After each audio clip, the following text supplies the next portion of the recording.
नमस्कार, मैं Ashutosh Rana crime petrol के इस नए अध्याय शातिर क्रिमिनल्स में आप सभी का हार्दिक स्वागत करता हूं। आज के समय में हम सब क्या करते हैं? जब हम डॉक्टर के पास अपॉइंटमेंट के लिए जाते हैं और वहां हमसे 10 मिनट वेट करने के लिए कहा जाता है, या जब हम अपनी ट्रेन या फ्लाइट का इंतजार कर रहे होते हैं, या फिर मूवी देखते समय जो 5 मिनट का इंटरवल होता है, ऐसे वक्त में हम सबसे पहले अपना फोन चेक करते हैं और उसमें भी सबसे पहले अपना सोशल मीडिया अकाउंट चेक करते हैं। आज के युग में ये एक तरह का कल्चर बन गया है जो अनजाने तरीके से हमें वल्चर बनाने के लिए प्रेरित करता है। हम दिन भर में कई बार सोशल मीडिया पर जाते हैं और अपनी व दूसरों की प्रोफाइल को बहुत बारीकी से चेक करते हैं। लत और लात का बड़ा नजदीकी रिश्ता है। कहा जाता है कि लत हमें लात के नीचे कुचलवा देती है, इसलिए लत बहुत बुरी होती है। तो क्या सोशल मीडिया की लत हमारी परेशानी का सबब बन सकती है? Selina, my coffee. हाँ लाई।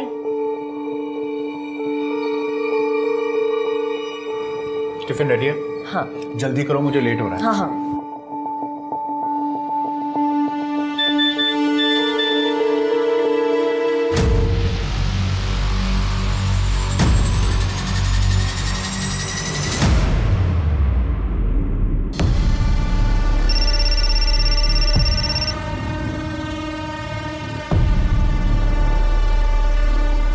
इस मैसेज का क्या मतलब है?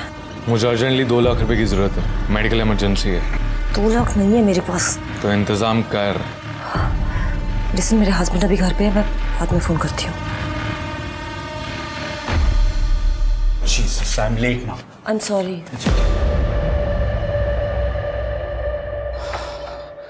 अब लिसन, अकाउंट डिपार्टमेंट से एक लड़का आएगा, गिब्सन। उससे पैसे ले लेना और सेफ्टी से रख देना, ठीक है? मैं बाद में चेक करूँगा।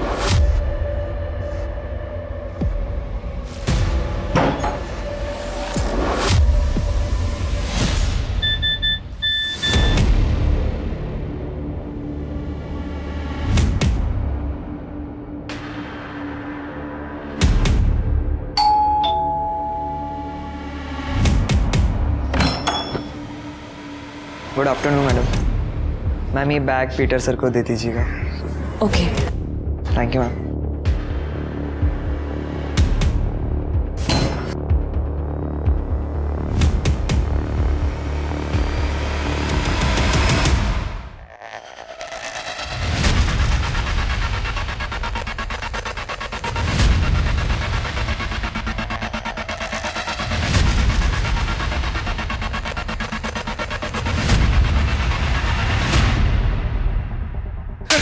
कैसे हुई मेरे पैसे चुराने की? हाँ सर मैंने तुझे जॉब दिया, तुझे अच्छी सैलरी दी और तूने मुझे ही धोखा दिया। सर मेरी बात सुनिए सर मैंने 5 लाख रुपए मैडम को ही दिए थे sir.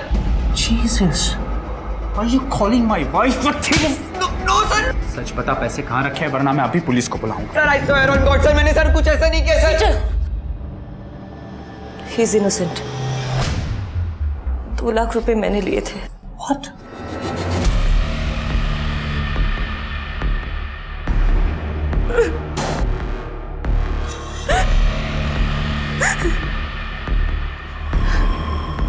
Peter, someone is blackmailing me. What?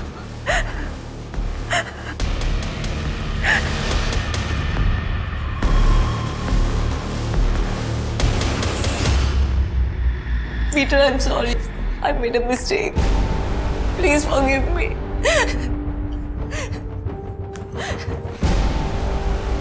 I beg you, Peter. Please माफ कर दो। मैं एक जरूरी मीटिंग के लिए जा रहा हूँ। जब तक वापस आऊं तब तक मुझे तुम या तुम्हारा कोई भी सामान दिखना नहीं चाहिए। Please Leave right now!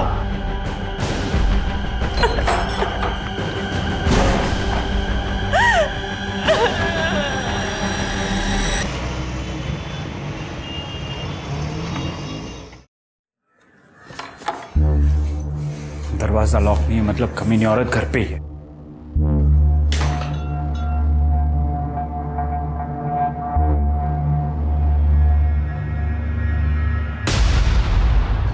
Salina,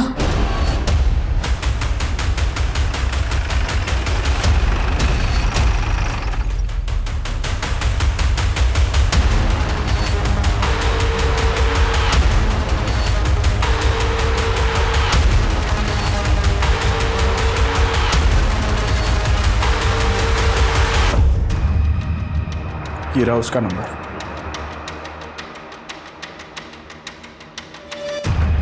Salina ने 2 दिन पहले इस आदमी को 2 लाख रुपए दिए थे।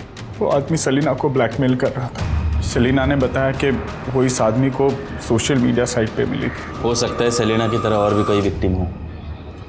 शिरके, इसके बारे में सबको पता होना चाहिए। एक प्रेस कॉन्फ्रेंस ब्लॉग। इस सुसाइड के पीछे जिसका हाथ है उस आदमी का पता चल गया है। ये सोशल मीडिया के थ्रू औरतों को फंसाता है और उन्हें ब्लैकमेल करता है। तो मैं आपसे रिक्वेस्ट करता हूं कि और भी अगर सेलिना की तरह कोई पीड़िता हो तो प्लीज सामने आए, घबराए नहीं, हमारी मदद करे उस आदमी को पकड़ने।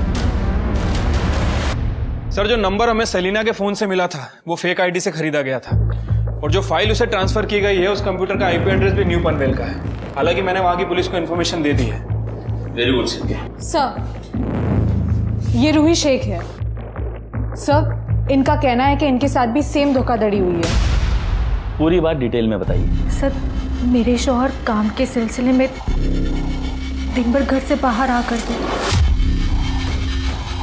और मैं अपने खाली समय में सोशल मीडिया यूज़ करती थी सर, सिर्फ टाइम पास करने के लिए। एक दिन एक सोशल साइट पर मेरी दोस्ती एक शांतनु नाम के लड़के से हो गई। सर, हम दोनों बहुत अच्छे दोस्त बन गए थे, काफ़ी देर तक चैटिंग भी करते थे।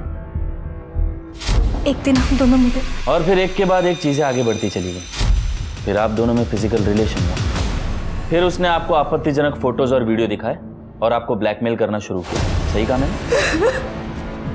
सर, मैं पहले उसे 1 लाख रुपए दे चुकी हूँ, अब वो 1 लाख रुपए की और मांग कर रहा है। सर, मैं इतने पैसे कहाँ से लाऊंगी? मुझे बहुत डर लगता है। देखिए, आप घबराइए मत। आप एक फॉर्मल कंप्लेन लॉन्च करा दीजिए, हम कार्रवाई करेंगे। अगर मेरे शौहर को पता चल गया तो मेरी जिंदगी बर्बाद हो जाएगी सर। मेरी रूही जी, देखिए, जब तक आप एक फॉर्मल कंप्लेन लॉन्च नहीं करेंगी तब तक हम आपकी कोई मदद नहीं कर पाएंगे। आप ये सब अपने शौहर को बता क्यों नहीं देती? मुझे पूरा यकीन है वो आपकी मदद करेंगे कंप्लेन करने में। मुझे माफ कर दीजिए, मुझे माफ कर दीजिए। आज के बाद अपनी मनुष्य शक्ल मत दिखाना मुझे। अरे जाकिर मियां, क्या मसला है? जाकिर, कोई अपने बेगम के साथ ऐसे पेश आता है क्या? बेगम? और ये जो हमारी बेगम है ना, वो किसी पराये मर्द के साथ सिर्फ सोकर नहीं आई है, अपने यार के ऊपर पैसे भी लुटा कर आई है। फोटोज और वीडियोस निकले हैं, अगर आपको चाहिए ना तो मैं शेयर कर देता हूँ। और ये जो हमारी बेगम है, इसने सारी बात जाकर पुलिस को बता दी है। तलाक तलाक तलाक। मेरे शौहर मुझे तलाक दे रहे हैं और ये सब आप लोगों की वजह से हुआ है। पूरे मोहल्ले के सामने उन्होंने मेरा तमाशा बना दिया। आप लोगों की वजह से अब मेरे सर पर छत भी नहीं है। मैं क्या करूं, कहाँ जाऊं, बोलिए क्या करूं? गलती हर इंसान से होती है। तुम्हारी बीवी से भी गलती हुई, उसे उस बात का पछतावा है। देखो, तुम उसके शौहर हो, उसे माफ करो। रूही के अनुसार उसने इसके पहले कभी भी तुम्हें शिकायत का मौका नहीं दिया। हो गया आपका बोल के। अब मुझे एक बात बताना, अगर आपकी बीवी किसी पराये मर्द के साथ सोकर आती तो क्या आप उसे वापस अपनी जिंदगी में लेते? वो फोटोज और वीडियोस देखने के बाद उसे पहले की तरह वापस अपनाते? क्या हो गया, बोलती बंद होगी तुम्हारी? देखिए, आप ऐसे बात नहीं कर सकते।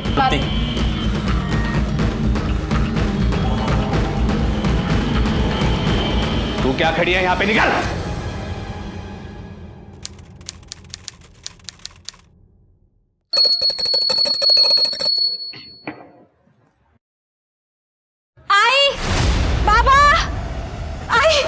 बाबा, अरे क्या हुआ? आई वो बाहर। क्या हुआ बताओ तो सही।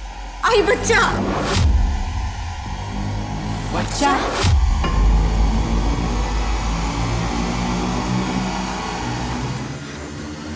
अरे देवा, पता नहीं है, मैं पत्ते काटने के लिए आई तो मैंने इसको देखा। बाबा शायद से ये जिंदा है। हाँ, जल्दी से एम्बुलेंस बुला। अरे नहीं नहीं, ये पुलिस केस है, पुलिस को फोन लगाना पड़ेगा। हेलो, हाँ पुलिस स्टेशन।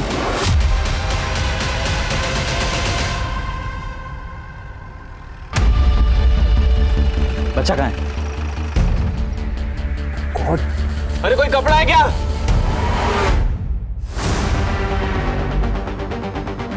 आप में से बच्चे को सबसे पहले किसने देखा? मैंने सर। आपका नाम?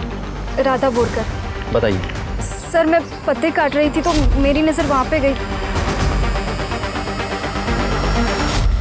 ये बच्चा किसका हो सकता है, कोई आइडिया? नहीं सर।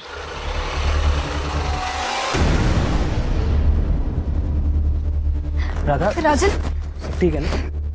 ये कौन है? ये मेरे पति हैं, पुणे में जॉब करते हैं, सॉफ्टवेयर इंजीनियर हैं। राधा ने कॉल किया, काफ़ी घबराई हुई थी, बच्चे के बारे में बताया। शादी को कितना समय हो गया? 2 साल। कोई बच्चे? नहीं। ये आपके आई बाबा है? नहीं सर, ये राधा के आई बाबा है। बाबा को पैरालिसिस का स्ट्रोक आया था, उसके बाद से हम इनके साथ ही रह रहे हैं, इनकी देखभाल के लिए। ठीक है, तहकीकात चल रही है, फिर मुलाकात होगी।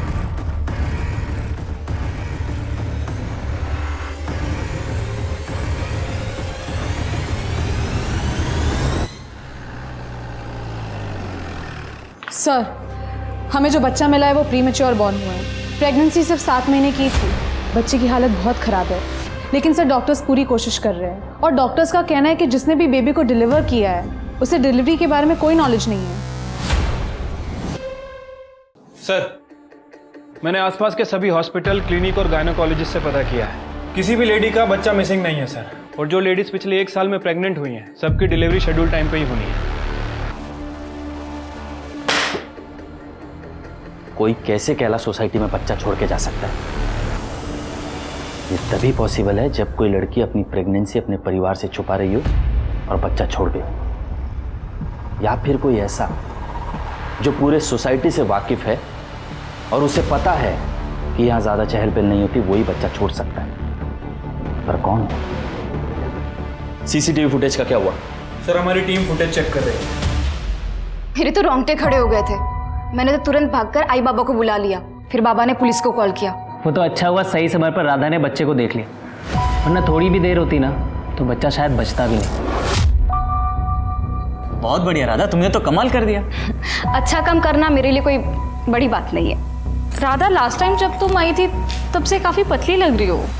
वैसे भी मैं अपने डाइट का बहुत ख्याल रखती हूँ। जंक फूड तो मैं बिल्कुल नहीं खाती और चाय भी नहीं पीती मैं। राधा, तुम भी पूर्वी को कुछ टिप्स दे दो ना। देखो कैसे वजन दिन ब दिन बढ़ते जा रहा है उसका।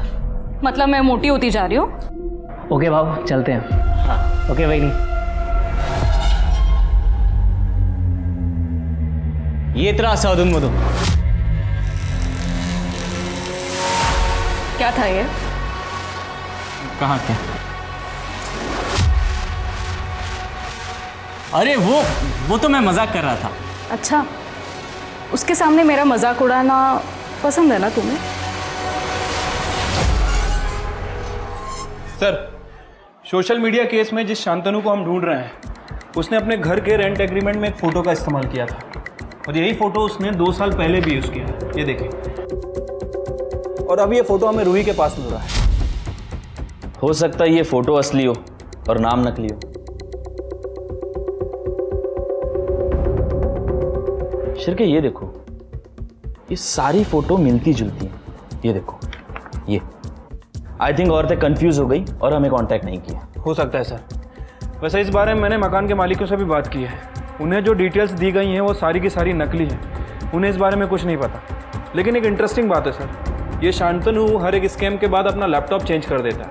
पिछले 2 साल में इसने 15 से 20 लैपटॉप खरीदे हैं और वो भी अलग अलग डीलर से। इंटरेस्टिंग। ये आदमी काफ़ी चालाक है। मतलब ये आदमी हर स्कैम के बाद अपना लैपटॉप बदलता है और साथ ही साथ इंटरनेट प्रोवाइडर भी, ताकि इसका आईपी एड्रेस ट्रैक ना हो सके। Very good sir, very good. मुझे इसके बारे में सारी इंफॉर्मेशन चाहिए। Right sir. सर, हमने कैलाश सोसाइटी की सभी सीसीटीवी फुटेजेस चेक की, कल की और 2 दिन पहले की, लेकिन सर सीसीटीवी फुटेज में वहाँ के लोकल निवासी, कर्मचारी और डिलीवरी बॉयज़ के अलावा कोई नया नज़र नहीं आया। मतलब सोसाइटी में बाहर से कोई भी बच्चा डंप करने नहीं आया? नो सर, ऐसा लग तो नहीं रहा है। ये कैलाश सोसाइटी में कितने बंगले होंगे? लगभग 15 से 20। और 18 से 40 की एज में कितनी औरतें? सर शायद 25 से 30 औरतें होंगी। सबके डीएनए सैंपल लो और वो बच्चे से मैच करो। देखते हैं बच्चे का डीएनए सैंपल सोसाइटी में से किसके साथ मैच होता है। सर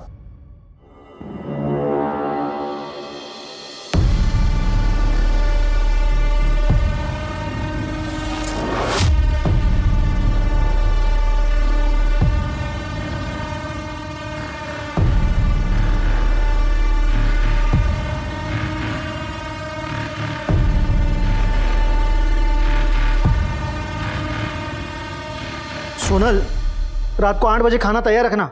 9 बजे ना सोसाइटी की मैनेजिंग कमेटी के साथ मीटिंग है। नरेंद्र भाई है ना, उनके पौधों का पानी सोहेल भाई के घर में जाता है।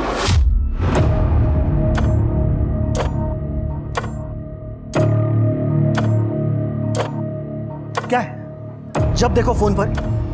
मेरा फोन दो। मैं कब से तुम्हारे साथ बात कर रहा हूं और तुम्हारा ध्यान ही नहीं है। अगर मैंने ना भी सुना हो ना तो भी मुझे पता है कि तुमने क्या कहा होगा, क्योंकि रोज दिन तुम वही बातें तो करते हो। तुम्हारे ऑफिस का काम, तुम्हारे सोसाइटी के मसले, सब कुछ तुम्हारे बारे में ही तो होता है। मेरे बारे में कब कौन सी बात करते हो? तुम्हें एक्चुअली शादी ना तुम्हारे धंधे से करनी चाहिए थी। सुबह निकल जाते हो, रात में घर आते हो, मुझसे तो बात करने तक का टाइम नहीं है तुम्हारे पास। इसलिए सॉरी टू से, लेकिन ये जो फोन है ना, इसे चाहे मेरा दोस्त कह लो या मेरी सहेली, और शायद मेरा पति भी। बस हाँ, बहुत हुआ है। इसके बारे में रात में बात करेंगे। तुम्हारो मुखवास नो डब्बो क्या है? क्यारनो शोधू छू।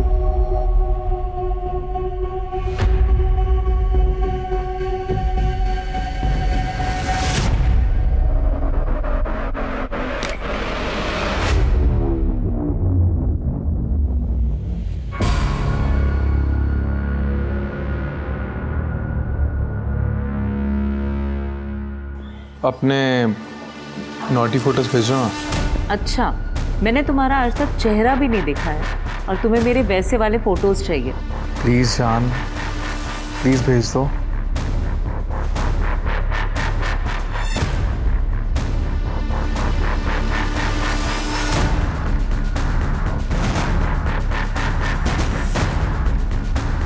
कैसे लगे फोटोज? अब तो मुझे तुम्हें देख लेने दो ना। मैं भी तुमसे मिलने के लिए बहुत बेसब्र हूँ। मिलना चाहोगी? सर, मैंने कैलाश सोसाइटी की 18 से 40 साल की उम्र की 23 औरतों की डीएनए रिपोर्ट चेक की है। उसमें से एक औरत ऐसी है जिसका डीएनए बच्चे के डीएनए से मैच कर रहा है। ये टेस्ट रिजल्ट ये गलत नहीं है और इसमें कोई शक नहीं है कि बच्चा आपका है। सर, आप लोग ये कैसी बातें कर रहे हैं? वो बच्चा तो मुझे मिला था। ये तो आप कह रही हैं, इस बात की कोई गवाही दे सकता है? एक मिनट साहब, बेबुनियाद के इल्जाम लगा रहे हैं आप मेरी बेटी पर। जब ये पेट से थी ही नहीं तो ये बच्चा इसका कैसा हो सकता है? ये तो अभी तक पता नहीं। ये भी हो सकता है कि आप इसके लिए झूठ बोल रहे हो। मैं क्यों झूठ बोलूं? अरे हम तो खुद अपनी नातिया और नातू को देखने के लिए तरस रहे हैं। हम तो खुले दिल से उसका स्वागत करते। मैं कौन कैसे दूं? हे बगा सर, हे बगा, ये मेरी बेटी के फोटो है। ये 4 महीने पहले का फोटो, ये 2 महीने पहले का फोटो और ये 1 महीने पहले का फोटो है सर। ये आपको प्रेग्नेंट दिख रही है क्या? अगर वो 7-8 महीने की प्रेग्नेंट होती तो उसका पेट नहीं दिखाई देता क्या सर? राजन, तुम्हें क्या लगता है? लगना क्या है सर? राधा मेरी बीवी है।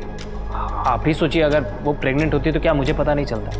ठीक, शिरके डीएनए टेस्ट के लिए इनका सैंपल ले लो। नहीं, मैं डीएनए टेस्ट नहीं कराऊंगा। क्यों? काफ़ी समय से मेरे और राधा के बीच शारीरिक संबंध नहीं हुआ है। काम के सिलसिले में मैं पुणे रहता था।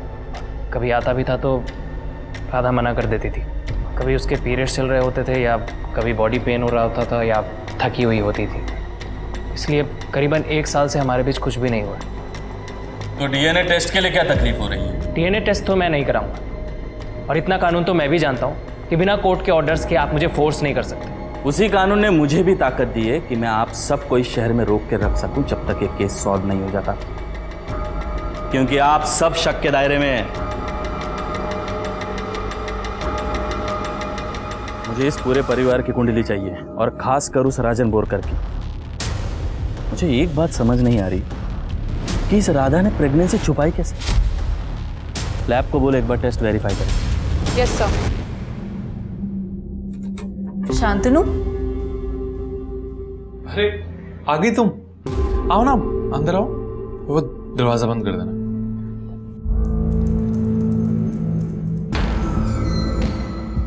देर लगाती तुमने आना में, मैं कब से तुम्हारा इंतजार कर रहा था। अब मुझसे बिल्कुल भी रहा नहीं जा रहे।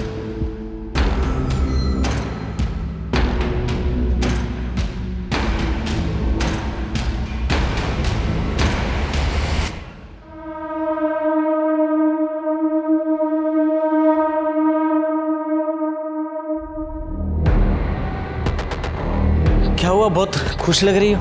बात ही ऐसी है, ये देखो। लेकिन ये कैसे हो सकता है? क्यों नहीं हो सकता? राधा के साथ कुछ भी हो सकता है। वैसे भी अपने आप को बड़ी हूर की परी समझती है ना वो। उसके साथ जो कुछ भी हुआ बहुत अच्छा हुआ। अरे चुप करो, बस करो। एक काम करो, अभी के अभी तैयार हो जाओ, हम लोग उनके घर पे जा रहे हैं। पता नहीं राजन और राधा पे क्या बीत रही होगी। सर, हमने पूरी कैलाश सोसाइटी, उनके पड़ोसियों और राधा के दोस्तों से भी बात की, लेकिन किसी को नहीं पता था कि राधा प्रेग्नेंट थी। किसी ने राधा का वजन बढ़ते हुए नहीं देखा, कोई प्रेगनेंसी सिम्टम्स नहीं। वो हमेशा सबको नॉर्मल ही दिखती थी। Hello, yes, thank you so much. Rajan का डीएनए सैंपल लेने की परमिशन मिल गई है। सर, इस राजन की कहानी तो बहुत ही इंटरेस्टिंग है। ये जॉब के लिए पूना नहीं जाता है, बल्कि साइन में अपने दोस्त के साथ रहता है, नितिन पाटिल। राजन के फ़ोन रिकॉर्ड और लोकेशन रिकॉर्ड से नितिन का नंबर मिला, और जब मैंने राजन की कंपनी में इंक्वायरी की तो उन्होंने बताया कि राजन को उन्होंने 1 साल पहले ही जॉब से निकाल दिया था। राजन ने घर पे झूठ बोला, और सर नितिन ने हमें बताया कि पिछले 1 साल से वो छोटा मोटा काम करके घर का खर्चा चला रहा है, और इसीलिए वो पुणे जाने का नाटक करता है। Very good Shirke, very good. मुझे लगा ही था ये सब इतना सिंपल नहीं है। सर, शांतनु ऑनलाइन एक्टिव हुआ है। उसने वो फोटो इस्तेमाल किए है जो रूही के केस में इस्तेमाल किए थे। उसका आईपी एड्रेस? सर, अपनी टीम ट्रैक कर रही है। Very good. अच्छा सुनो, मुझे रात को मैसेज या कॉल मत करना, मेरे हस्बैंड को शक होने लगा है। ठीक है बाबा, नहीं करो। बाय।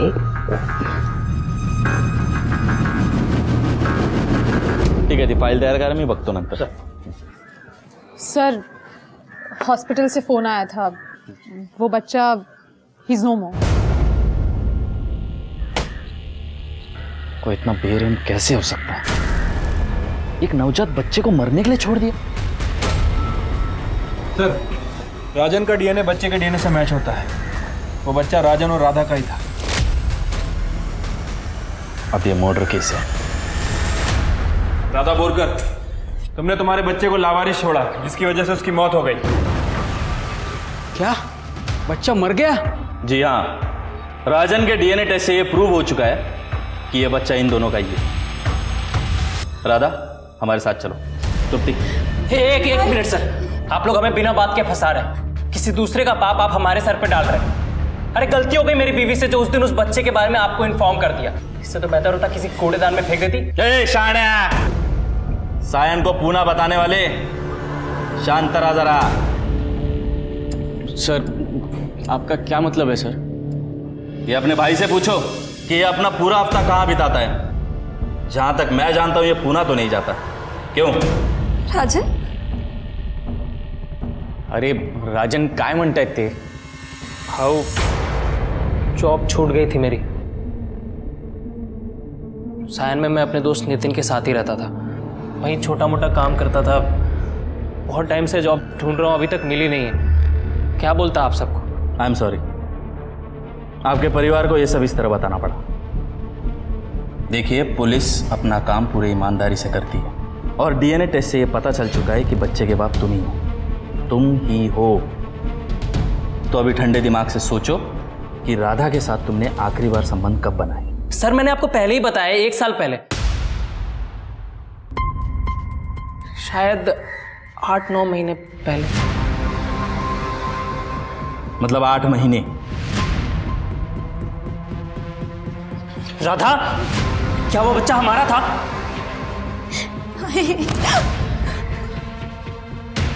तृप्ति, लेके चलो। आपको कुछ गलत फहमी हुई है साहब? रानी ने कुछ नहीं किया।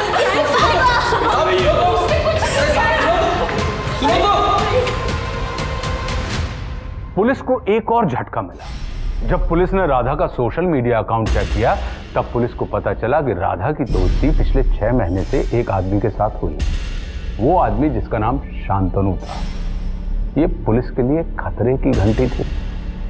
क्या ये वही शांतनु है जो पिछले 6 महीने से अधिक समय से नहीं मिल रहा है? क्या उसने ही राधा के साथ धोखा किया है? बता दो। सर मैं और क्या करती? राजन हफ्ते भर बाहर रहता था, मुझे अकेलापन महसूस होता था। फिर एक दिन मुझे सोशल साइट पे एक लड़के की फ्रेंड रिक्वेस्ट आई तो मैंने एक्सेप्ट कर ली। मैं शांतनु के साथ बातें करने लगी थी और फिर कुछ ही समय में मुझे उससे प्यार हो गया था। इतना प्यार कि मैं उसके साथ भाग जाना चाहती थी, एक नई जिंदगी की शुरुआत करना चाहती थी। लेकिन तभी मुझे पता चला कि मैं प्रेग्नेंट हो गई हूँ। मुझे बच्चा नहीं चाहिए था सर, और मैं किसी को कुछ बता भी नहीं सकती थी, और अबॉर्शन तो मैं करवा भी नहीं सकती थी क्योंकि अगर मैं जाती तो अथॉरिटीज़ के पास मेरा नाम चला जाता। इसलिए मैंने तय किया कि मैं किसी को कुछ भी नहीं बताऊंगी, और जब बच्चा पैदा हो जाएगा तो उसको मैं कहीं फेंक दूंगी। और मेरा पेट ना दिखे इसलिए मैं साड़ी के नीचे कपड़ा बांधती थी, बॉडी सूट पहनती थी। लेकिन 9 तारीख रात को जब आई पापा एक फंक्शन में गए और राजन भी पुणे गया था, तब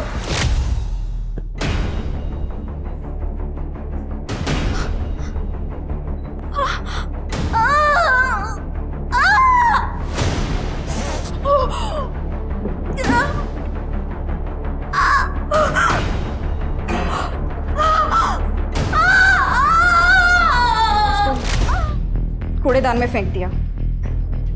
फिर अगले दिन सर एक मिनट, एक गुमनाम फोन आया था। वो आदमी बोल रहा है कि वो राजन का दोस्त है और राजन को राधा के अफेयर के बारे में पता था। इस बात को लेकर दोनों में झगड़ा होता था। तो राजन लगी नहीं आ? सर हाँ सर, एक दिन मुझे एक अननोन नंबर से कॉल आया था। उसने कहा मेरी वाइफ किसी मॉल में एक आदमी से मिलने वाली। तुम्हारा दिमाग खराब है राजन? मेरा अफेयर? राजन सिर्फ तुमसे प्यार करती हूँ। अच्छा, अगर ऐसा है तो तू आज रात मॉल में किससे मिलने जा रही है? किसी से नहीं, मैं सच बोल रही हूँ। देखो बेटा, शायद तुम्हारे साथ किसी ने मजाक किया है। राधा ऐसा नहीं कर सकती बेटा। तो क्या राधा उस दिन मॉल गई थी? नहीं सर, उसके बाद कभी हमने इस बारे में बात भी नहीं की। मैं राधा से बहुत प्यार करता हूँ उसे। मैं कभी सपने में भी नहीं सोच सकता कि वो अपनी प्रेगनेंसी के बारे में मुझसे छुपाएगी, बल्कि उसे ऐसे ही छोड़ देगी, एक ऐसे इंसान के बारे में सोचते हुए जिसे कभी उसने देखा भी नहीं था। इन सब चक्करों के चक्कर में मैंने अपना बच्चा खो दिया। शेर के इतना सब सुनने के बाद ताज़ी हवा की सख्त ज़रूरत थी। हाँ सर, वैसे जब हम राजन को इंटरोगेट कर रहे थे तब सर राधा के फ़ोन की रिपोर्ट आई थी। राधा के फ़ोन में ना तो कोई अश्लील वीडियो है, ना ही कोई अश्लील फ़ोटो, जैसा कि सेलिना के फ़ोन में मिला था, और ना ही कोई ऐसा वीडियो डिलीट किया गया। मतलब राधा को कोई ब्लैकमेल नहीं कर रहा था? लेकिन ये शांतनु तो पहले दोस्ती करता है, फिर प्यार मोहब्बत का नाटक करके ब्लैकमेल करके पैसे लेके भाग जाता है। ये राधा के लिए हृदय परिवर्तन कैसे हो गया इसका? सर वही तो समझ। शांतनु को ट्रैक कर लिया। उसके आईपी एड्रेस के मुताबिक उसने एमजी रोड पर अभी एक फ्लैट किराए पे लिया है, और सर इस वक्त वो दौलत नगर की रहने वाली सोनल कपाड़िया को अपने जाल में फंसा रहा है। Very good. अब 2 टीम बनाओ और दोनों जगहों को सर्विलेंस पे रखो। शांतनु को आज रंगे हाथ पकड़ते हैं। Right sir. सुनो, मुझे 2 लाख रुपए की बहुत ज़रूरत है। कुछ मेडिकल इमरजेंसी है, प्लीज़ पैसे अरेंज करवा दो। मेरे पास 2 लाख रुपए नहीं है, लेकिन हुआ क्या है? वो सब मैं तुम्हें मिलकर बताऊंगा। आप भी प्लीज़, मुझे पैसों की ज़रूरत है। देखो, तुम्हारे अलावा मेरा कोई और है भी नहीं है। तुम बिल्कुल भी टेंशन मत लेना। मैं तुम्हें जल्द से जल्द पैसे वापस कर दूंगा। लेकिन शांतनु, अगर मेरे पास होते तो तुम्हें मैं मना क्यों करती? मेरे पास नहीं है। सोनल, मैं भी फोन रखती हूँ। सोनल क्या कर रही हो? अरे बराड़ा पाड़ी रो क्या बाथरूम में से चिल्ला रहा हूं मैं कब से, टॉवेल भूल गया था। मैंने संभळायो नहीं, वो फोन। फिर से फोन ककड़ाहट।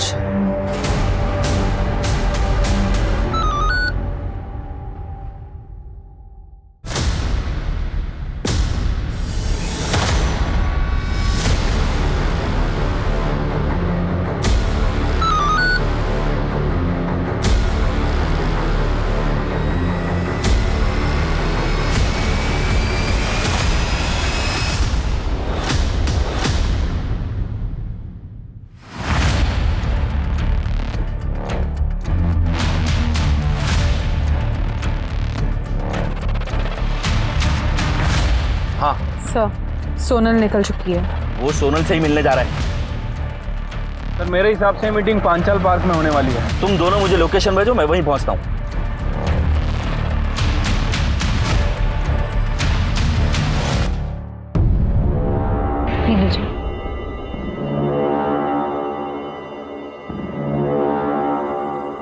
तुम ये ठीक नहीं कर रहे हो शांतनु।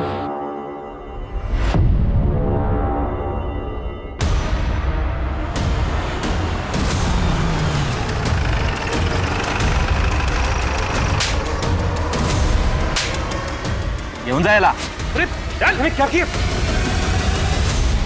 सब मेरे हस्बैंड घर पर। देखिए आप घबराइए मत, इसने क्या क्या किया हम सब जानते हैं। आप थाने में आकर एक फॉर्मल कंप्लेंट कर देना, आपका नाम बाहर नहीं आएगा। सलीना सुसाइड केस में बहुत बड़ा डेवलपमेंट हुआ है। आज पुलिस ने शांतनु को रंगे हाथों गिरफ्तार किया है, जब वो किसी और औरत को ब्लैकमेलिंग का शिकार बना रहा था। बने रहिए हमारे साथ, इस केस से जुड़ी सभी डेवलपमेंट सबसे पहले आप तक पहुंचाएंगे।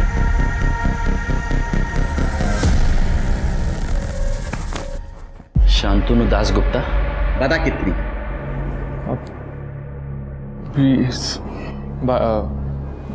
20-25 के आसपास। अरे कितनी औरतों को ठगा तूने, ये तुझे याद भी नहीं है?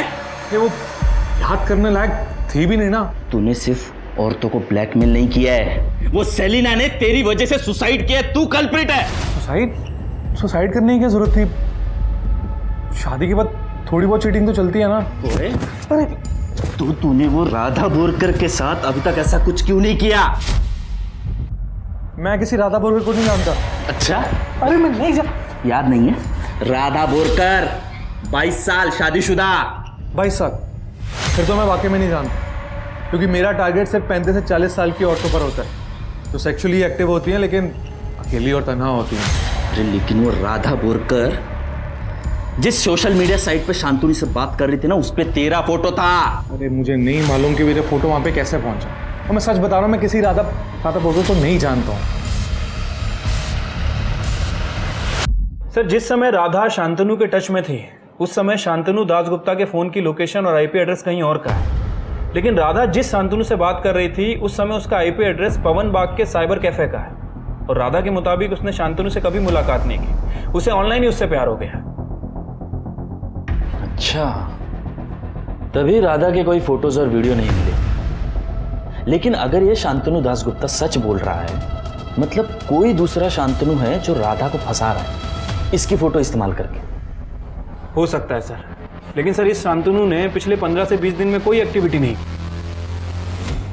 ओके शिर्के, ये साइबर कैफे में जाओ और ये जो कोई भी दूसरा शांतनु है उसकी फुटेज निकालो। सर, एक औरत की डेड बॉडी मिली है।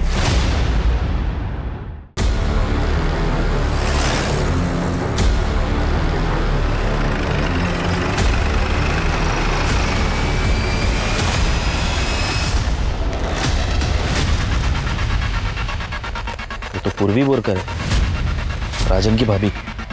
आसपास का एरिया चेक कर जाओ। सर, किसी धारदार हथियार से वार किया गया है, और सर ये क्राइम सीन नहीं है।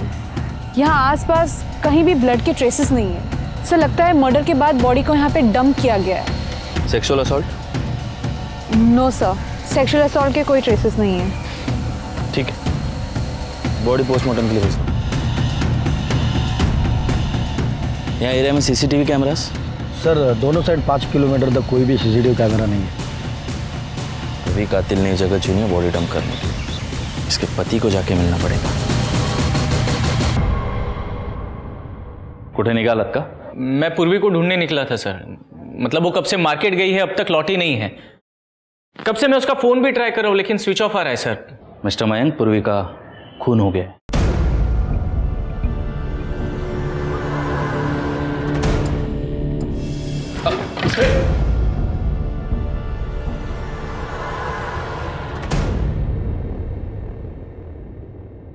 मिस्टर मयंक, सांभाळा स्वतःला।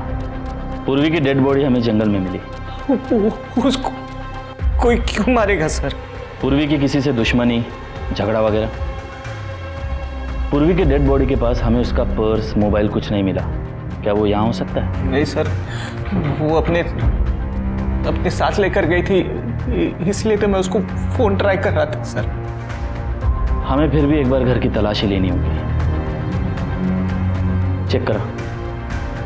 तृप्ति, साइबर टीम को बुलाओ और पूर्वी का सोशल मीडिया अकाउंट चेक करवाओ। Yes sir.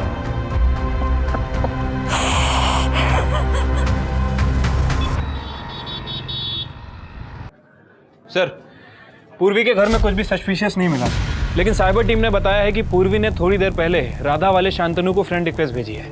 और शांतनु का आईपी एड्रेस? सर, टीम उस पर काम कर रही है। दूसरा शांतनु कौन है? वो साइबर कैफे के फुटेज का क्या हुआ? सर, उसे चेक कर रहे हैं।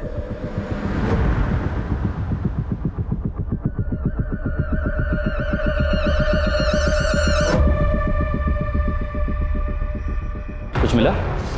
नहीं सर, अभी तक तो नहीं। ये देखो। एक ये गोल्फ कैप वाला आदमी तो पहले भी दिखा था ना? ओके। ये जूम करो।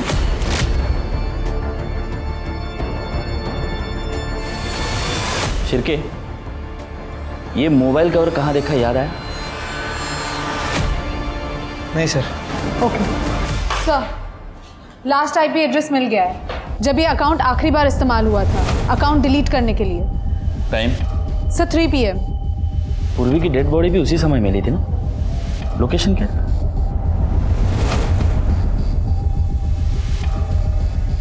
ये लोकेशन मैंने जहां ये मोबाइल कवर देखा है उस लोकेशन से मैच होती है।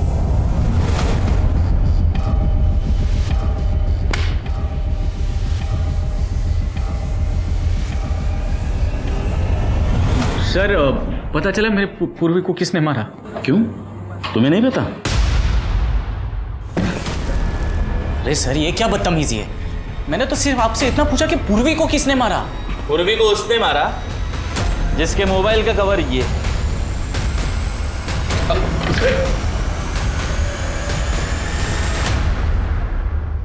इसका आईपी एड्रेस और तेरे घर का लोकेशन मैच होता है। इस मोबाइल की आखिरी लोकेशन जंगल की है जहां पूर्वी की डेड बॉडी डंप की गई। अभी तक गेस कर लिया होगा किसने मारा पूर्वी को?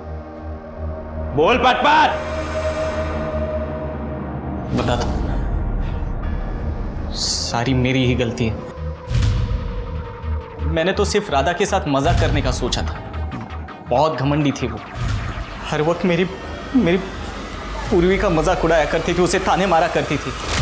उसने तो मजाक में इतना तक कह डाला था कि हमारी शादी को 5 साल हो गए फिर भी हमारा कोई बच्चा नहीं है। सॉरी भाभी, ये ना बंगलो नंबर 7 वाली अनीता के बच्चे के लिए गिफ्ट था। आपको गलती से आ गया। आपका गिफ्ट तो ये रहा। इसमें ना 101 तरीके हैं बच्चे पैदा करने के लिए। इसीलिए मैं हमेशा से उसे सबक सिखाना चाहता था, लेकिन क्या करूं, कैसे करूं, कुछ समझ में नहीं आ रहा था। और फिर अचानक एक दिन मैंने अखबार में शांतनु के बारे में पढ़ा, जिसमें उसकी फ़ोटो भी छपी थी। बस ये आइडिया मुझे वहीं से मिला। तो इसलिए तुमने शांतनु का फोटो इस्तेमाल करके नकली आईडी बनाई और राधा को फ्रेंड रिक्वेस्ट भेजी? हाँ, लेकिन जब राधा ने भी फ्रेंड रिक्वेस्ट एक्सेप्ट की तो मैं शॉक हो गया था। हम लोग घंटों ऑनलाइन चैट किया करते थे। राधा को फेक आईडी वाले शांतनु से प्यार होने लगा था। बिना मिले बिना जाने वो शांतनु के साथ भाग जाना चाहती थी। और इसी बात का खुलासा मैं राजन के सामने करना चाहता था, जो उसे अंधों की तरह प्यार करता था। और इसीलिए जब राधा ने मॉल में शांतनु से मिलने का प्लान बनाया तो मैंने राजन को कॉल कर दिया। वो कॉल तूने किया था? हाँ। हेलो राजन, आज शाम को तुम्हारी बीवी अपने आशिक के साथ मॉल में मिलने वाली है। अगर उसे रंगे हाथ पकड़ना चाहते हो तो जल्दी अक्षय मॉल पहुंच जाओ। लेकिन राधा वहां आई ही नहीं, और पिछले कुछ हफ्तों से राधा बहुत उतावली हो गई थी। उसे हर हाल में शांतनु के साथ रहना था। इसलिए जब राधा ने मुझे बताया कि वो प्रेग्नेंट है तो मैं शॉक हो गया था, क्योंकि इसके बारे में हमारे फैमिली में से किसी को कुछ नहीं पता था। राधा ने तो यहां तक कह डाला था कि वो बच्चे को अबॉर्ट करेगी और मेरे साथ भाग जाएगी। खोटा बोलो नको। राधा ने बताया था कि उसने मतलब तुझे कुछ नहीं बताया? अहो सर, सांगितलं होतं, बताया था उसने मुझे तो यही बात समझ में नहीं आई कि वो प्रेग्नेंट कब हुई, क्योंकि हम तो उससे रेगुलरली मिला करते थे। वो एकदम नॉर्मल दिखती थी। मैंने सोचा कुछ वक्त इंतजार करूंगा और फिर पूरी दुनिया के सामने उसको एक्सपोज करूंगा, लेकिन उसके पहले ही उसकी प्रीमैच्योर डिलीवरी हो गई और सारा सच सबके सामने आ गया। राधा को तो पता भी नहीं था कि वो जो फेक आईडी थी शांतनु की, उसके पीछे मैं हूं। मैंने हर सावधानी बरती थी, लेकिन पता आज। मयंक सुनो ना, मुझे तिवारी सर का नंबर चाहिए था, इनवाइट करना है उन्हें। मयंक,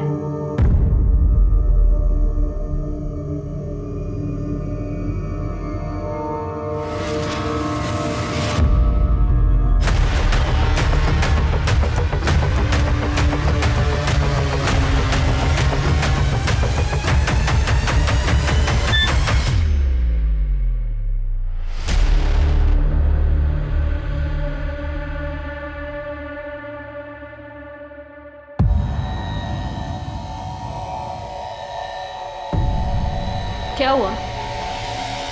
मैंने ही भेजी है रिक्वेस्ट। तुम ही शांतनु हो ना? राधा के साथ तुम ही चैट कर रहे थे। अरे नहीं पूरी अफेयर चल रहा है ना तुम्हारा राधा के साथ? अरे नहीं, मैंने कैसे नजरअंदाज कर दिया? इसलिए तो तुम हमेशा उसकी तरफदारी करते रहते थे। अरे नहीं, मैं तो बस वो मजाक के तौर पे। मैं पुलिस के पास जा रही हूँ, सब कुछ बता दूंगी उन्हें। अरे पूर्वी देखो, तुम ऐसे कुछ भी नहीं करने वाली।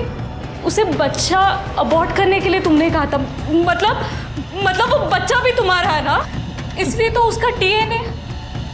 मैं बता दूंगी पुलिस को सब कुछ। अभी पूरी सुनो, अरे ऐसी कोई बात नहीं। सुनो, बैठो यहाँ पर, मैं तुमको सब बता। जिंदगी बर्बाद कर दी है तुमने मेरी। कुछ बर्बाद नहीं किया है। सुनना मुझे। क्या फायदा हुआ रे ये सब करके?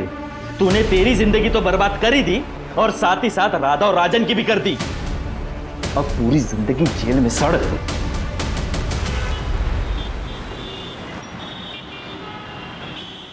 As we all know, हमारी कंपनी डाउनफॉल फेस कर रही है। सारे इन्वेस्टर्स भी पीछे हटते जा रहे हैं। गाइस, ये डू और डाई सिचुएशन है। हमें इस नए कुछ नहीं हो सकता इस कंपनी में मेरे बगैर।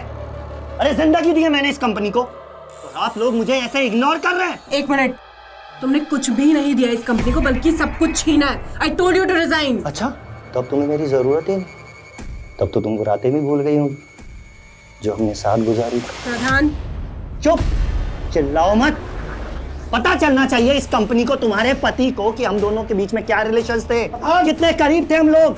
अरे चुप करने से मेरी आवाज। अरे क्या पत्नी के बारे में कुछ भी बोले जा। जो बोल रहा हूँ मैं सच बोल रहा हूँ। पंकज से बाहर कर। अरे सच बोल रहा हूँ मैं, सच बोल रहा हूँ मैं।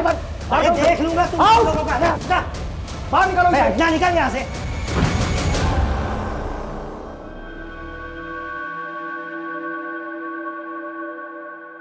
Srishti, look into my eyes. See, I trust you. I love you, यार. लेकिन कुछ उसने सारे एम्प्लॉइज के सामने मुझे। I will not leave him. मैं उसे ऐसी मौत दूंगा कि तुम ऐसा कुछ भी नहीं करोगे। हम लोग पहले इतने स्ट्रेस में। और ओके रिलैक्स। वो बस गुस्से में मेरे मुंह से निकल गया। मैं ऐसा कुछ। तुम एक काम करो, तुम घर जाके आराम करो। नहीं कुछ, ये आराम करने का टाइम नहीं। हमें हमारी कंपनी को फिर से खड़ा करना पड़ेगा। ठीक है, मैं जरा टेंडर वाली फाइल देख लेता हूँ।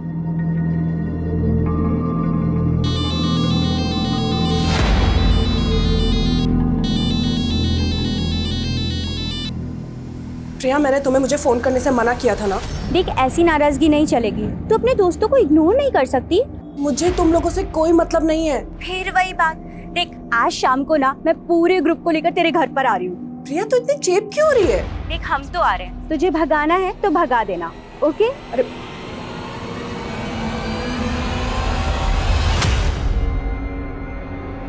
In the name of equality.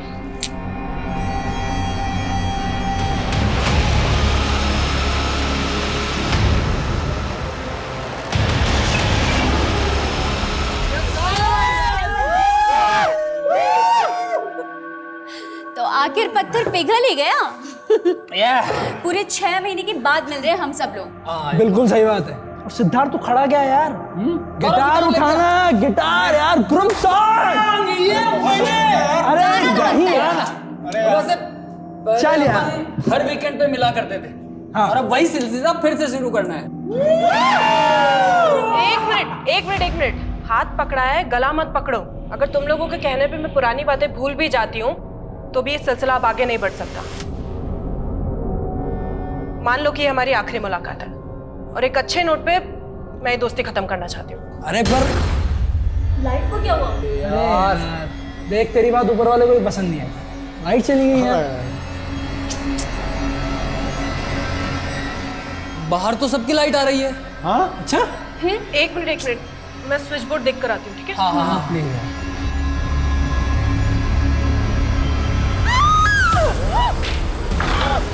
सृष्टि, सृष्टि,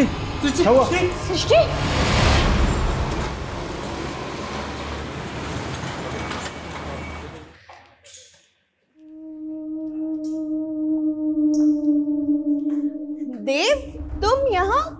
अरे शिल्पी, व्हाट अ प्लेजेंट सरप्राइज। 2 साल बाद मिल रहा हूँ ना तुमसे। हाँ, मैं 2 साल से मुंबई में हूँ, लेकिन तुम यहाँ कैसे? अच्छा, बैठो, इधर आओ। ये समझ लो कि मैं भी अपनी किस्मत आजमाने आ गया यहाँ पे। अच्छा, तो तुम स्ट्रगल कर रहे हो ना? तो ये बैग्स के साथ स्ट्रगल कर रहे हो ऐसा?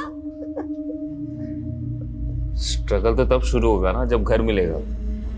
एक्चुअली एक दोस्त के थ्रू मुझे एक ब्रोकर का नंबर मिला, तो मैंने एडवांस देके पीजी भी बुक कर लिया। लेकिन आज जब मुंबई आया तो पता चला कि वो जो पोजीशन है 2 दिन बाद मिलेगा। तो ये 2 दिन किसी होटल में रह लूंगा मैं। लेकिन तुम्हें होटल में क्यों रहना है? मेरा फ्लैट है, तुम आराम से रह सकते हो चिल मार के। नहीं, रहने तो तुम्हें दिक्कत होगी। नहीं, मुझे कोई दिक्कत नहीं होगी। और वैसे भी मेरी रूममेट अभी बाहर गई हुई है, तो तुम आराम से रह सकते हो। हाँ, उसको बैलेंस करने के लिए काम करते हैं। कॉफी पी के चलते हैं, बिल तुम पे कर देना। तुम ना बदली नहीं है।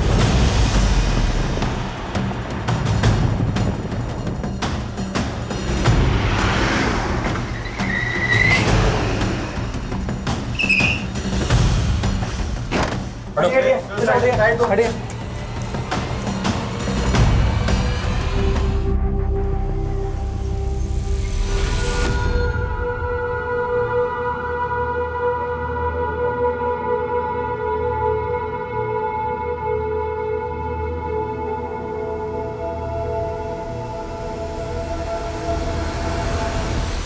सर ये सब कैसे हो गया?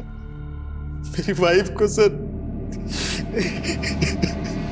हमें आपके घर में आपके बीवी के साथ 4 लोगों की और लाशें मिली। ये वो 4 लोग हैं, आप जानते हैं? ये तो मेरे वाइफ के कॉलेज टाइम के दोस्त हैं, लेकिन ये लोग मेरे घर में। आपके सर्वेंट के मुताबिक ये लोग आपके घर में आपकी बीवी के साथ घर में पार्टी कर रहे थे। सर मुझे इस बारे में कोई आइडिया नहीं है, क्योंकि मैं अपने बिजनेस ट्रिप के लिए चंडीगढ़ चला गया था और फिर मेरी वाइफ ने तो इन लोगों के साथ मिलना जुलना बंद कर दिया था। फिर ये पार्टी कैसे? ऐसी क्या वजह थी जो आपकी बीवी ने इनसे मिलना जुलना बंद कर दिया?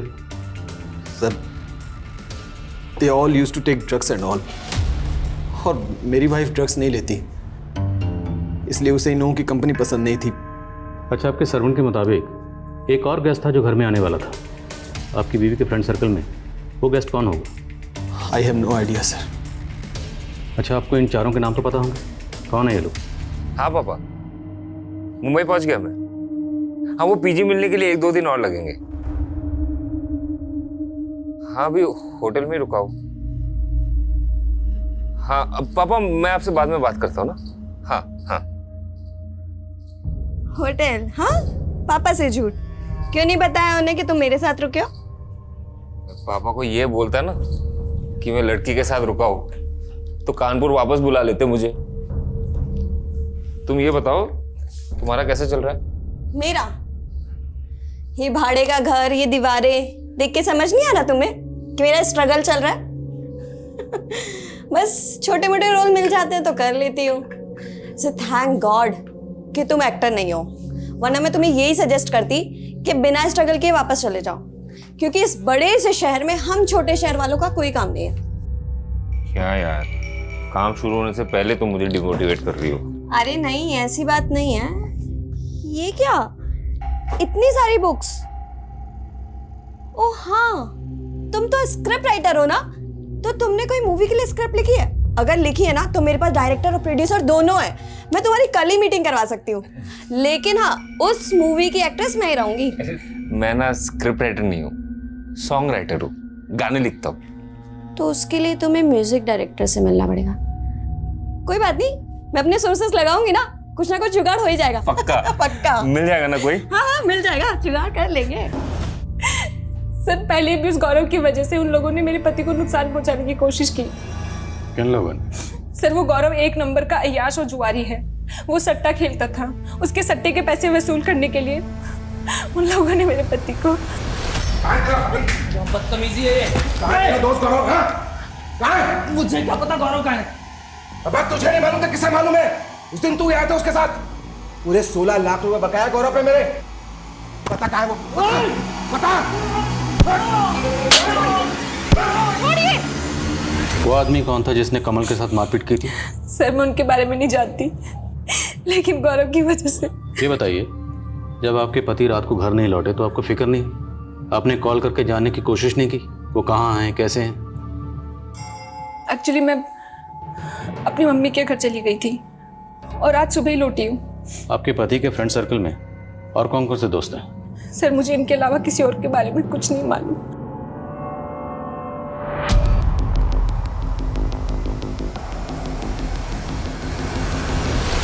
मेरा बेटा और सट्टा?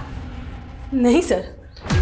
देखिए, कमल की बीवी ज्योत्सना का कहना है कि और किसी सट्टे वाले के उस पर 16 लाख रुपए बकाए थे, तो वो सट्टे वाला गौरव से पैसों का तकाजा करता होगा, गौरव को परेशान भी करता होगा। अब आप तो माँ हैं, जाहिर सी बात है आपको इस बारे में पता ही होगा। नहीं सर, मेरे बेटे को किसी का कोई पैसा नहीं देना था। कमल की बीवी झूठ बोल रही है सर। उल्टा कमल को मेरे बेटे के पैसे देने थे जो कमल ने गौरव से उधार ले रखे थे। मुझे मेरा पैसा चाहिए, 2 दिन की मोहलत और दे रहा हूँ, ठीक है? उल्टा मेरे बेटे को लगता था कि कमल की बीवी सट्टा खेलती थी। कमल खुद अपनी बीवी से परेशान था सर। गौरव की माँ तो कुछ और ही कह रही है। गौरव की माँ कह रही है कि कमल की बीवी ज्योत्सना सट्टा खेलती थी, जबकि ज्योत्सना कह रही है कि गौरव सट्टा खेलता था। चक्कर क्या है? एक काम करो, गौरव और कमल दोनों की फाइनेंशियल एक्टिविटी और बैंक स्टेटमेंट चेक करो, और सभी दोस्तों के कॉल रिकॉर्ड भी चेक करो क्या उनमें कोई ऐसा नंबर मिलता है जो कत्ल वाली रात सृष्टि के घर के आसपास एक्टिव था। Okay sir. बोलो राजवीर। सर मैंने ऑफिस में इंक्वायरी की तो पता चला कि यहाँ सृष्टि और प्रदा नाम के एक आदमी के बीच काफ़ी बवाल हुआ था, और जब ये बवाल हुआ था तब सृष्टि का हस्बैंड यहीं था ऑफिस में। सर मैं खुद आपको प्रधान के बारे में बताना चाहता था, लेकिन बताया नहीं। क्यों? क्योंकि आपको शक था कि आपकी बीवी का प्रधान के साथ अफेयर है। अरे नहीं सर, मुझे अपनी बीवी पर पूरा भरोसा था। मैं जानता था कि प्रधान जानबूझकर हम दोनों के बीच में गलतफहमी पैदा कर रहा है। इसकी वजह से हम थोड़े परेशान थे। सर दरअसल बात ये थी कि प्रधान ने हमारी कंपनी के नाम पर एक पॉन्जी स्कीम लॉन्च की हुई थी, और उसमें हमें इन्वेस्टर्स के पैसे वापस करने पड़े, तो हमें बहुत लॉस हो गया था। आपको भले ही अपनी बीवी पर भरोसा होगा, पर लगता है कि शायद उन्हें आप पर पूरा भरोसा नहीं था, इसलिए तो उन्होंने अपने दोस्तों के साथ जो पार्टी की उस बारे में आपको नहीं बताया, या शायद आपको बताया पर आप हमें नहीं बताया। क्यों? कहीं ऐसा तो नहीं कि उन सब के कत्ल के पीछे आपका? आप ये क्या कह रहे हैं?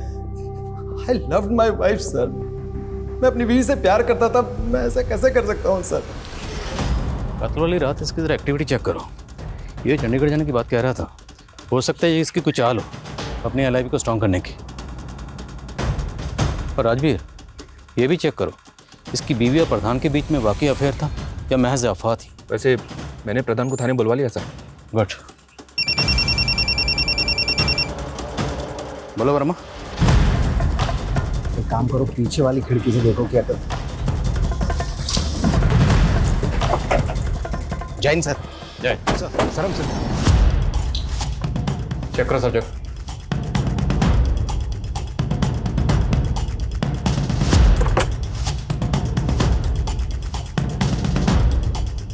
सर अंदर चेक करो। गाड़ी पे खून के धब्बे हैं सर। गाड़ी में कुछ खास तो मिला नहीं, गाड़ी के पेपर्स मिले। सर हो सकता है ये गाड़ी हमें यहाँ कंफ्यूज करने के लिए खड़ी की गई हो। ये गाड़ी उस छठे गेस्ट की हो, उसने जानबूझ के यहाँ छोड़ी हो। मुमकिन है। सर यहाँ प्रिया की तो कोई आईडी नहीं मिली है, ना ही कोई ऐसा डॉक्यूमेंट मिला है जिससे पता चले कि उसका नेटिव एड्रेस क्या है।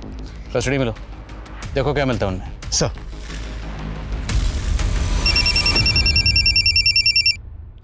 बोलो।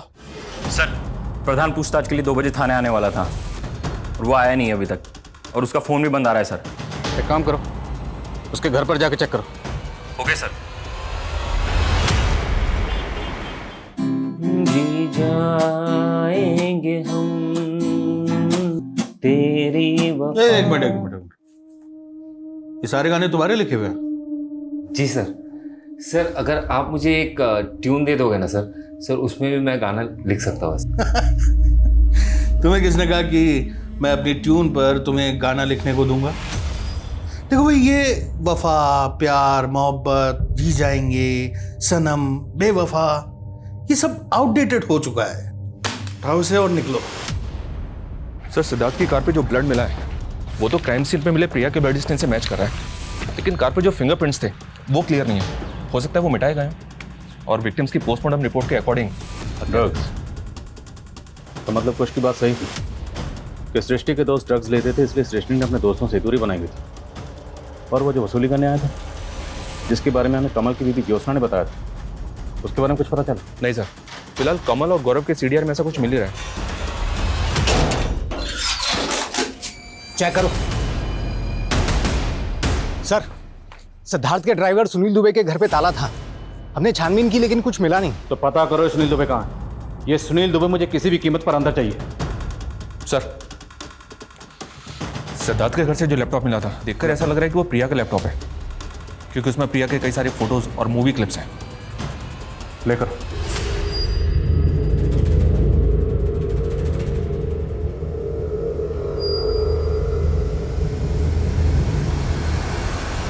प्रिया की एक एक्ट्रेस थी और इस तरह की मूवीज में काम करती थी। और सर इस तरह की मूवीज ज़्यादातर पोर्न साइट्स और वल्गर ओटीटी प्लेटफॉर्म से मिलती हैं। लेकिन इस तरह की मूवीज इलीगल तरीके से बनाई जाती है। तो हो सकता है सर ये सारे मर्डर्स इसी बिजनेस से जुड़े। फिर इस अपराध का कारण क्या था जिसने सबको हिलाकर रख दिया था? और पुलिस उस तीसरे शख्स की पहचान भी पता कर रही थी जिसने हत्याओं से कुछ वक्त पहले कमल के साथ मारपीट की थी। लेकिन सवाल ये था कि पुलिस किस तरह से गुनाह और गुनहगार को जीरो डाउन कर रही थी। आखिर उस पॉइंट ब्लैंक जीरो की सतह कहाँ थी और उस सतह पर बैठा अपराधी कौन था?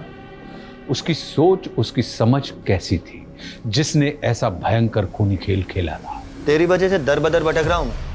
अब मुझे तेरे बारे में नहीं, मेरे बारे में सोचना है।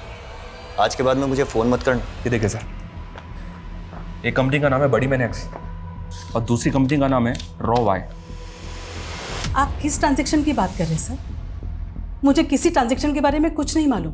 आपको ये तो मालूम है ना कि आपके हस्बैंड के गुजरने के बाद उनकी कंपनी के मालिक आप और गौरव बराबर के मालिक हैं।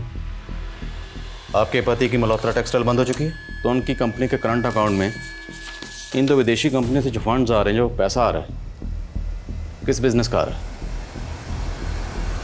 कौन हो कहाँ जा रहे हो? कहाँ जा रहे हो? कौन है? क्या बदतमीजी है? अंदर कैसे चला आया? बदतमीजी तो आप कर रहे हो सर। मैंने उस दिन आपको गाना सुनाया था, आपने वो गाना लिया, उसके बाद उसे रिलीज भी कर दिया और लिरिसिस्ट में अपना नाम डाल दिया। हम तो किससे बात कर रहा है तू? चोर से। मुझे चोर बोलता है? मुझे चोर बोलता है? चोर बोलता है? निकालो बाहर से। बाहर से।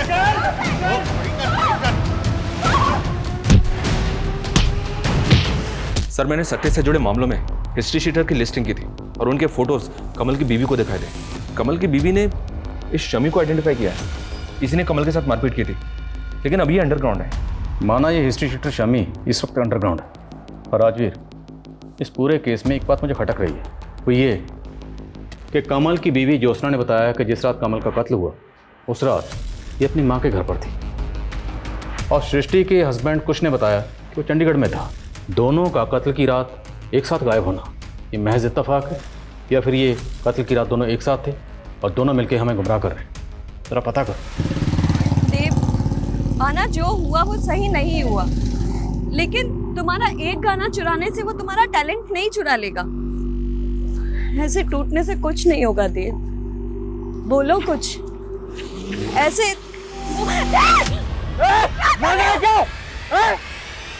क्या कर रहे हो देव? होश में आओ। जो मेरे साथ हुआ उसका 1% भी नहीं हुआ तुम्हारे साथ। क्या मैं मरी? नहीं मरी ना, मैं जिंदा खड़ी हूँ ना तुम्हारे साथ। क्या हुआ तुम्हारे साथ? वही जो हर स्ट्रगलिंग एक्टर के साथ होता है। प्रोड्यूसर ने मुझे रोल देने के बहाने 6 महीने तक मॉलेस्ट किया। प्रधान, तुम खुद चल के यहाँ आ गए हो तो ये मत सोचना कि हमें लगेगा कि तुम बेगुनाह हो या तुमने कुछ नहीं किया। सर, अगर मैंने कुछ किया होता तो क्या मैं यहाँ आता? मैं जानता हूँ कि सृष्टि को ऐसा लगता था कि मेरी पॉन्जी स्कीम की वजह से कंपनी की इमेज बिगड़ी, कंपनी को घाटा हुआ, पर यह आइडिया मेरा नहीं था, बल्कि यह आइडिया था सृष्टि के हस्बैंड कुश का। पर कुछ इस तरह के आइडिया से अपनी कंपनी की इमेज खराब क्यों करेगा? लालच सर, और उसने इस गंदे काम में मुझे भी शामिल कर लिया। वो चाहता था कि सृष्टि को इस बारे में कुछ पता ही ना चले, लेकिन सर सृष्टि की नज़र मुझ पर पड़ चुकी थी। सर, तुमने पूरे स्टाफ के सामने सृष्टि की बेइज्जती की थी, सबके सामने ये कहा था कि तुम्हारे और सृष्टि के बीच में जिस्मानी ताल्लुकात। सर, ये सब भी मैंने कुश के कहने पर ही किया था। सर, वो चाहता था कि सृष्टि का मनोबल टूटे, उसका कंपनी में बोलबाला खत्म हो जाए, और वो चाहता था कि वो खुद उस कंपनी में स्थापित हो जाए। सर, ये प्रधान कोई भी कहानी सुना रहा है और आप लोग उसका भरोसा कर रहे हैं। तो क्या तेरा भरोसा करे जिसने अपनी बीवी का भरोसा तोड़ा? जिस रात तेरी बीवी का कत्ल हुआ उस रात तो किसी और की बीवी के साथ चंडीगढ़ के एसपी स्काई होटल में गुलछर्रे उड़ा रहा था। सर, पूरी डिटेल निकलवा ली हमने, समझे? सर, मैं मानती हूँ कि मेरा और कुश का अफेयर चल रहा था, पर सर मैं सच बोल रही हूँ, मेरा यकीन कीजिए, हमें पता तक नहीं था कि उस रात वो लोग पार्टी कर रहे थे। फिर अगली सुबह मुझे मेरे सर्वेंट से पता चला कि सृष्टि के साथ वो सारे के सारे मारे गए। गुनाह की इस कहानी में अब एक्स्ट्रा मैरिटल अफेयर का तड़का लग गया था। मोहब्बत और बेवफाई के किस्से अक्सर गुनाह को सनसनीखेज बना देते हैं, लेकिन प्रिया और उसकी फिल्मी दुनिया के वो भद्दे चलचित्र, उसकी कहानी क्या थी? उन विदेशी कंपनियों का इस गुनाह में क्या योगदान था? पुलिस ने काफी जद्दोजहद के बाद शमी का भी पता लगा लिया था, लेकिन शमी ने कुछ नहीं उगला, और पॉर्न वीडियोस के बाद सट्टेबाजी का एंगल भी इस गुनाह का पैमाना बड़ा कर रहा था। वहीं पुलिस ने अब सिद्धार्थ के ड्राइवर सुनील दुबे का भी पता लगा लिया था। साहब, हमने कुछ नहीं किया। कुछ नहीं किया था तो भागा क्यों था? उस रात को सिद्धार्थ साहब ने हमसे सिगरेट मंगवाई थी, और साहब हम जब वहाँ सिगरेट लेकर पहुंचे तो साहब, ये बता, सिद्धार्थ के साथ जो लड़की रहती थी प्रिया, वो कहाँ की रहने वाली थी? उसकी फैमिली कहाँ है? प्रिया मैडम की कोई फैमिली नहीं थी साहब, वो अनाथ थी। प्रिया के लैपटॉप में हमें कुछ अश्लील वीडियोस के क्लिप्स मिले। वो इस तरह की मूवीज में किन लोगों के साथ काम करती थी? प्रिया मैडम मॉडलिंग करती थी, ये तो हमें पता है, लेकिन इससे ज्यादा कुछ और नहीं पता है साहब। और तेरा साहब सिद्धार्थ वो क्या करता था? सिद्धार्थ साहब को संगीत का शौक था और वो गाना भी गाते थे। उन्होंने एक गाना भी बनाया था साहब, जो वो हमेशा अपने दोस्तों के साथ मिलकर गाते थे। दुख दुख कितना दुख, दुख के बाद मिलेगा सुख। सर, इस दुबे ने जिस गाने के बारे में बताया वो गाना पहले भी मैंने एक बार एक क्रिमिनल के मुंह से सुना हुआ है। कौन क्रिमिनल? कहना क्या चाहता? रोहित नाम था सर उसका, शादरा का रहने वाला था। उस वक्त मेरी पोस्टिंग शादरा थाने में ही थी। वो लड़का इस गाने के बारे में कैसे जानता होगा? सर, हो सकता है वो सिद्धार्थ या उसके दोस्तों को जानता हो। एक बार इस लड़के से मिलना पड़ेगा। विदेश मंत्रालय से उन कंपनी की डिटेल्स आई हैं। ये दोनों कंपनीज अलग अलग वल्गर OTT प्लेटफॉर्म चलाती हैं, और हमने पता किया सर, प्रिया की फिल्म इन दोनों कंपनीज की तरफ से इनसाइट्स पे डाली गई थी, और इनसाइट्स पे इस तरह की कई और इंडियन फिल्म्स भी हैं। तो क्या गौरव और उसकी माँ इस तरह की फिल्म मेकिंग में इन्वॉल्व है? सर हम ऐसा काम नहीं करते। बस मैडम, बहुत हो गए। अब जो भी सच है साफ साफ बता दीजिए। वो वीडियो क्लिप्स उन साइट्स पर जिस सर्वर के थ्रू अपलोड होते थे ना, उस सर्वर की डिटेल निकाली हमने। नहीं सर, सच में इस बारे में मुझे कुछ नहीं मालूम सर। मैंने नहीं मारा, मैंने किसी को नहीं मारा। रोहित, ये सिद्धार्थ है, जानते हो इसे? नहीं। तुम्हें याद है तुम एक गाना गाया करते थे, दुख दुख कितना दुख, दुख के बाद मिलेगा सुख, ऐसा सा कुछ? कहाँ सुना था ये गाना? डिवाइन बाबा। उसने मारा मेरे पापा को। डिवाइन बाबा? हाँ, ये गाना भी उसी का है। ये डिवाइन बाबा है कौन? शादरा में बहुत बड़ा आश्रम है सर उनका, और भक्त लोग दिगंबर बाबा को डिवाइन बाबा कहते हैं। तो उस डिवाइन बाबा को उस वक्त आप लोगों ने इन्वेस्टिगेट नहीं किया था? सर डिवाइन बाबा ऑलरेडी मर चुके थे तब, तो ऐसा कैसे हो सकता है कि डिवाइन बाबा ने इसके फादर को मारा? डिवाइन बाबा मर चुके हैं? ऐसे मर चुके हैं सर, लेकिन उनके भक्तों को लगता है कि वो मरे नहीं, समाधि में है, कभी भी वापस आ सकते हैं, इसलिए उनकी डेड बॉडी को अभी तक रखा हुआ है आश्रम के डीप फ्रीजर। बाबा बड़े प्यारे, बाबा बड़े न्यारे, बाबा की महिमा से बनते काम सारे, बोलो बाबा की जय। सर ये मनिंदर है, डिवाइन बाबा के बाद में यही आश्रम चला रहा है। मैंने इसकी हिस्ट्री खंगाली तो पता चला कि 5 साल पहले तक ये एक इलेक्ट्रिशियन हुआ करता था। अपने एक पार्टनर आलोक के साथ में इसकी एक इलेक्ट्रिक शॉप थी। आलोक और मनिंदर दोनों पर लूटपाट का एक केस भी दर्ज हुआ था, लेकिन दोनों ही जेल से जल्द ही बाहर हो गए। और सर ये आलोक है, रिसेंटली भी इस पर कई केसेस दर्ज हुए हैं, लेकिन हर बार ये जमानत पे बाहर आ जाता है। और गौर करने वाली बात यह है सर कि ये अक्सर डिवाइन बाबा के आश्रम में देखा गया है।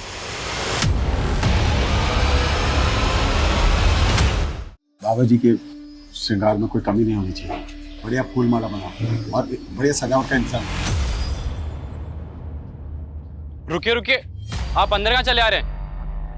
आपसे कुछ बात करनी थी। आने दो इन्हें।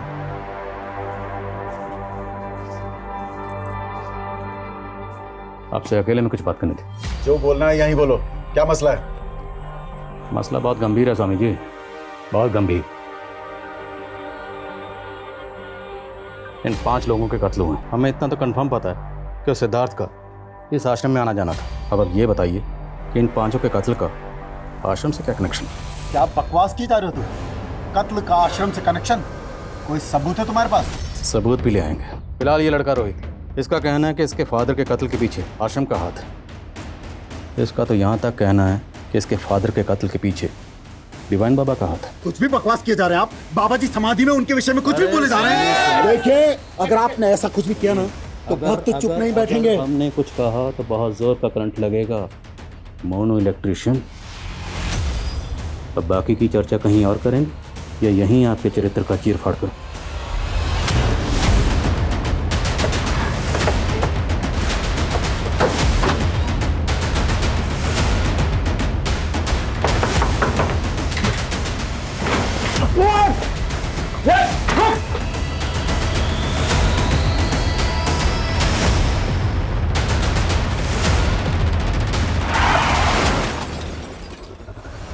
चेक करो सर।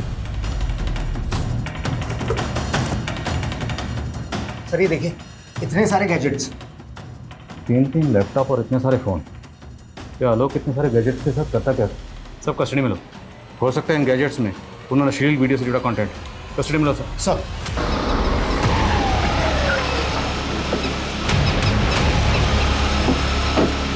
वो टेम्पो 2 दिन पहले चोरी हो गया था। टेम्पो के मालिक ने कंप्लेंट भी की थी। हो सकता है कंप्लेंट कोई साजिश हो। इस टेम्पो मालिक को इन्वेस्टिगेट करो। Okay sir. सर उन वीडियोस में जो लोकेशन थी उसमें से एक बंगले के बारे में मालूम चला है। वो शूटिंग के लिए किराए पर दिया जाता है। सर हम तो बहुतों को बंगला रेंट पे देते हैं, अब अंदर क्या शूट करते हैं हमें क्या मालूम। ये एक्ट्रेस यहाँ पर अक्सर शूट करती थी। इसे कभी देखा यहाँ पर? हाँ सर, ये एक्ट्रेस यहाँ आती थी काम करने के लिए। जिन लोगों के साथ ये शूट करती थी उनकी डिटेल चाहिए हमें। हाँ सर, ये विश्वकर्मा प्रोडक्शन के साथ ही काम करती थी, लेकिन 5-6 महीने से इन्होंने कोई शूट नहीं किया यहाँ। इस प्रोडक्शन हाउस का एड्रेस दीजिए। जी सर, ये सुंदर नगर है और दुबई आता था लोकेशन बुक करने के लिए। साहब हम तो वही करते थे जो तो ये सब सिद्धार्थ के कहने पर करता था। तो ये सब पहले क्यों नहीं बताया? सब वो कुछ साहब ने मना किया था ना। काफ़ी टाइम पहले मेरी सृष्टि के दोस्तों के साथ मुलाकात हुई थी। उन्हें इन्वेस्टर्स की ज़रूरत थी। सर, ये उनका आइडिया था कि इस तरह की अश्लील वीडियो बनाते हैं और उसे इंटरनेशनल मार्केट में बेचते हैं। मुझे इस काम में बहुत फ़ायदा नज़र आया तो मैंने फंडिंग करनी शुरू कर दी। अब चूँकि इंडिया में इस तरह की अश्लील फिल्में बनाना और बेचना बैन है, तो हमने इसके लिए गौरव के फादर की एक कंपनी थी जिसका करंट अकाउंट था, और वो कंपनी बंद हो चुकी थी, तो हमने उसी करंट अकाउंट का इस्तेमाल किया। और इस सब में तुम्हारी बीवी सृष्टि भी इन्वॉल्व थी? नहीं सर, अगर उसे पता चलता तो वो हमें ये करने ही नहीं देती, लेकिन आखिरकार उसे एक दिन पता चल ही गया।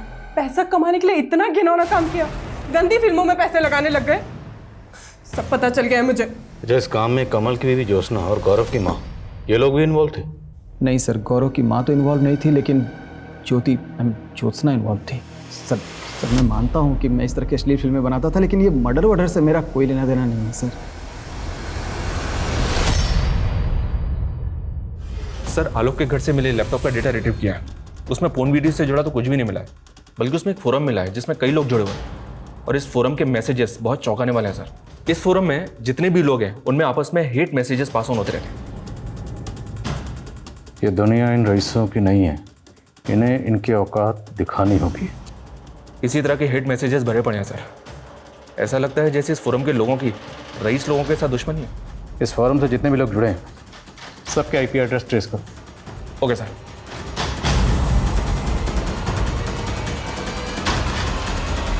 उस फोरम से जुड़े लोगों के आईपी एड्रेस ट्रेस हो गए हैं, और उनमें 2 लोग ऐसे हैं जो आश्रम से जुड़े हैं।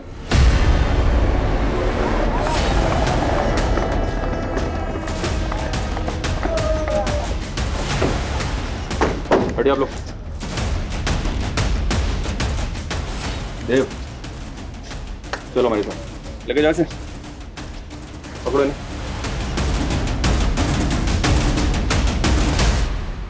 In the name of equality.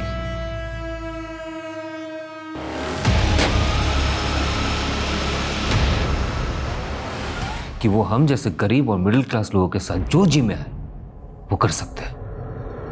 मैं एक्ट्रेस बनना चाहती थी सर, पर कई सारे प्रोड्यूसर्स ने मुझे मॉलेस्ट किया, मेरी मजबूरी का फायदा उठाया। मैं सॉन्ग राइटर बनना चाहता था, और मेरे साथ भी कुछ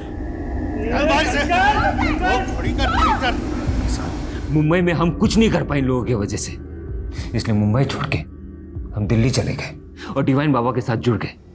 लेकिन यहाँ हम साथ ही साथ ऐसे लोगों को अपने फोरम में जोड़ने लगे जो हमारी तरह अमीरों से सताए हुए थे। हमने एक संगठन बना लिया सर।